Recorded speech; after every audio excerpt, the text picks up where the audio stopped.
Greetings viewers and welcome back. I am excited to bring to you an unboxing video of some of the new Tyranid models that were released just today.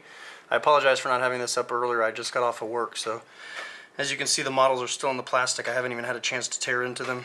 These are just the things that I got today.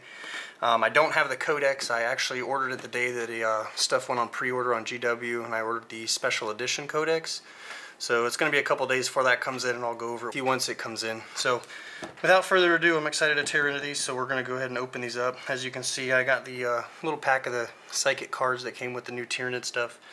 It said they were limited release. I guess once they're all gone, they're gone. So figured I might as well spend the couple dollars and get them. So we'll just set those aside for now because I really want to open these boxes. First thing I'm going to always start with here will be the Harpy or Hive Crone, whichever model you decide to make with it. I only bought one of each of these because I just wanted to put them together, see how they went. I have some ideas that I'd like to be able to at least magnetize one of the kits so that I can have the option of having multiple models without having to buy extras. So as you can see, this is the artwork on the front of the box. Has the Harpy model there, and then we've got all this on the back here. Just some obvious painting options, different things you can do. Variations of stuff to set up. You got the little spore mines that come with it, little things that attach under the wing, and then just some painting colors that if you want to paint the scheme that's on the box. But anyway, you're not here to see the box art, you're here to see what's in there, so let's go ahead and tear into these. Maybe.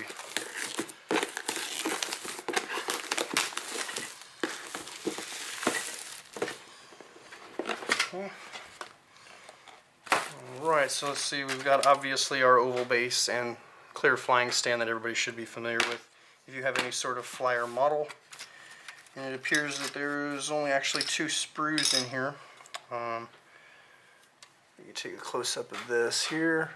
You got the 2 giant wing sections. These things are pretty big. They look like they're about the same size as the Hive Tyrant wings, maybe if not a little bit bigger just because the points here. Looks like we've got some of the body sections here, the shell carapace pieces, a couple of the vents, some weapons, more vents, more body parts. Not a whole lot on this this sprue here.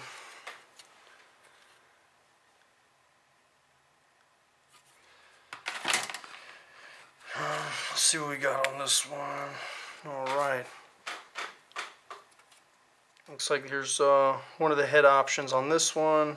I actually like this one a lot. That looks kind of cool. That spiky one right up here at the top. We've got a couple of the little tentaclids, I guess, that are supposed to come off of the Hive Crone.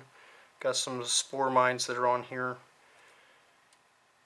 Just some tail sections. Looks like these are the sacks for the guns for the Harpy. Doesn't seem like a whole lot of pieces actually. It should be pretty easy to put together. Shouldn't take too long. Maybe that'll be a quick video getting those assembled. And then the only other thing that's in, looks like we got a spike that broke loose somewhere. I'll have to figure out where that goes, or which part number that's supposed to be. And then we just have the instruction booklet, again, you all should be familiar with. Both options for creating the model, whether you're making the Harpy or the Hive Crone. I was looking at the pictures online. I know the Harpy and the Hive Crone have 2 different carapace options, 2 different heads, 2 different weapons, the way they mount below, and then the mouth. I have a feeling it's going to be pretty hard to make this a magnetized option where you can go easily between the Hive Crone and the Harpy. So I may just have to figure out which one I want to go with, which one looks cooler, or maybe a combination of the parts, because I kind of like all the spikes on this thing. And either just use it as a different one if I want to try it out and not worry about the aesthetics of it, or maybe if it's that great I'll get another one and just make one of each or a couple of each. We'll see. I like to get one done first so I don't overdo it and like I usually do with models and end up with more than I can actually paint. So not a whole lot in that box, so we're going to go ahead and move on into the Haruspex or Exocrine, whichever model you decide to make out of this box. This model is the one that I think I might be able to magnetize. Reading the instructions or the description on the GW site says it uses the same body, same rear and middle legs, and it appears that the only thing that's different is this head section, so my hope is that I can somehow magnetize that and swap it out with the gun along with these front 2 arms. We'll see how difficult that is when it comes time to assemble it. Actually, I'll show you again the box art here, and then just the different options you have to build it, where you got the Exocrine here, and then the Haruspex on this side. Just some zoomed in details of each one of the parts, and then again painting paint colors if you want to do those schemes. Alright, another monstrous creature oval base. This top section here appears to be the main body section. We got some really large crushing claws on here, and then the different head options. We got some pretty big arms here. It looks like the legs, the stabilizers for this big giant thing.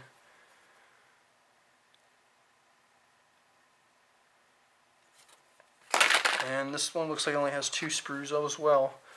And actually this is kind of what I was looking for here.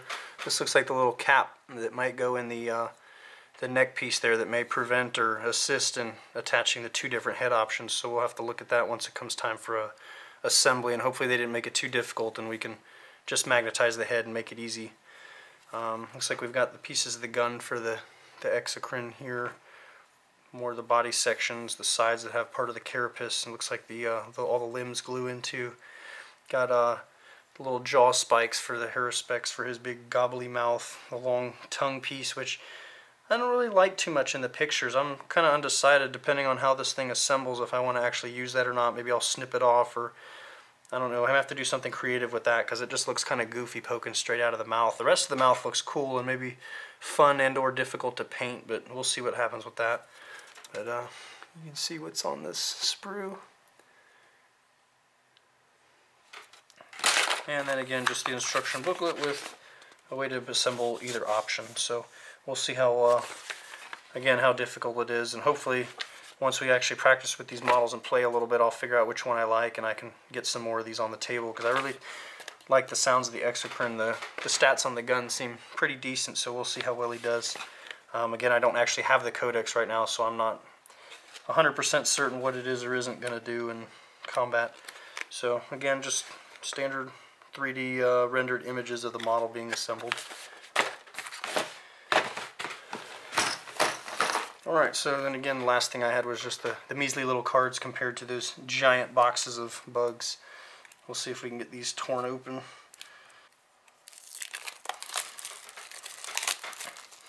Alright, so we got these open. I don't want to get in any kind of trouble over copyright stuff, so I don't want to really show you what's on these cards. Again, they're just cards, so I could easily just say, hey, I got these and it's cool. I'll just go over the stats and read what's on them, but I'm not going to actually show them, just to prevent any kind of trouble that I may get into, so I don't get any emails or letters from somebody telling me I did something wrong or bad. So these are just the 2 end ones. This is just probably junk here. I can throw that away. There's supposed to be 7 cards in here because you're going to have the 1 Primaris Power, and then 6 other ones that you have the option of rolling for on a 1 to 6 on a die. So let's see, the Primaris Power is Dominion, which used to be in the other codex one of the Tervagon powers where you could extend your synapse range.